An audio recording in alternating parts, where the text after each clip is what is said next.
All right, so we're gonna go ahead and do a review on this eletecpro bamboo cutting board. eletecpro went ahead and gave me this cutting board to go ahead and do a review, so I'm gonna go ahead and give you my opinion on it, so that you can make the best possible purchasing decision. I'm not being paid for this review at all. So as you can see, it is a bamboo board, and on the opposite side, there's that smooth side, and then on that opposite side, it's got a wedge area to where you can carve up meat, and that wedge area is meant to go ahead and capture in the juices, and then you have those little areas, those openings on the cutting board where you can go ahead and have the juices drain out. So that's always something that is really good. I always had just flat cutting boards, and we know how juices get all over the place.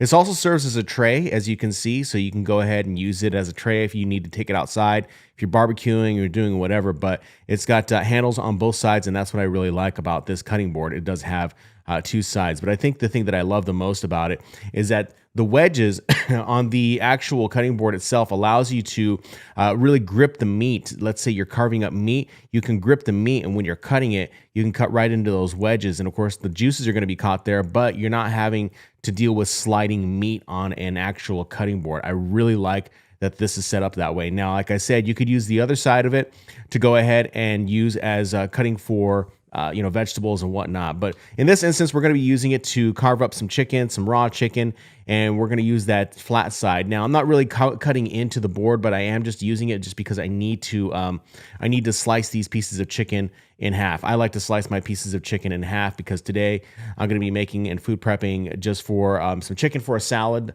That's really all it is. I'm going to go ahead and season it today, but this will allow me to go ahead and carve up the chicken. Now, one thing I probably should have done in all realities, I should have used the opposite side where it had the wedges. As you can see, the smoother side makes it a little harder to go ahead and cut, but I could have used that opposite side. It's because, as you can see, whenever I do cut it and I'm pressing down on the meat does slide. So it's best if you're going to be cutting raw meat, or if you're going to be cutting cooked meat, you can use that other side to grip the meat itself, and it makes it a little bit easier to go ahead and cut. So that's all right. This is the first time I was ever using this cutting board, and I was still able to get the job done. So what I went ahead and did is I went ahead and put these on trays, and then I seasoned them up, and then I went ahead and I washed the actual cutting board itself, just so for sanitary, so I don't get sick really.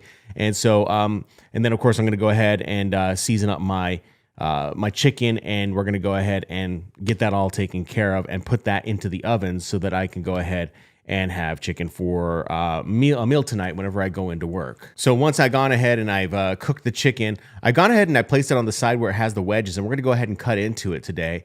And as you can see, I've got my knife and I'm cutting directly into it. Now, what you don't see is you are not seeing that the juices are dripping down. All the drippings are dripping down inside those wedges. And I'll show you here in a second all the drippings and how they get into those wedges. So all you would need to do is really just tilt the bamboo cutting board off to one side, maybe in front of you. You can see there's 4 different areas where you can drain the juices from your meat. But for the most part, once you're done cutting, you'll be able to see that the juices are there. But this did make it a lot easier when I did cut it.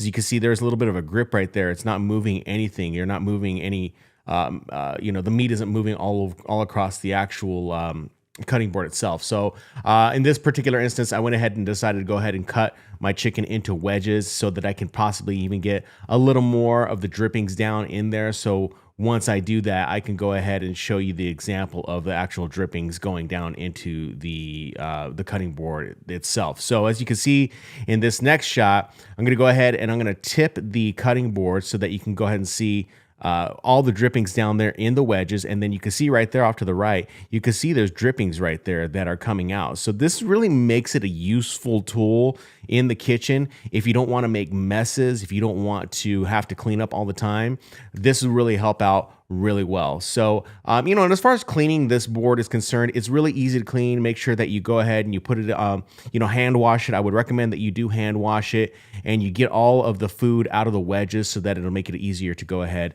and reuse for the next time. But for the most part, this is it. We'll go ahead and keep cutting up our chicken, and I hope this helps out.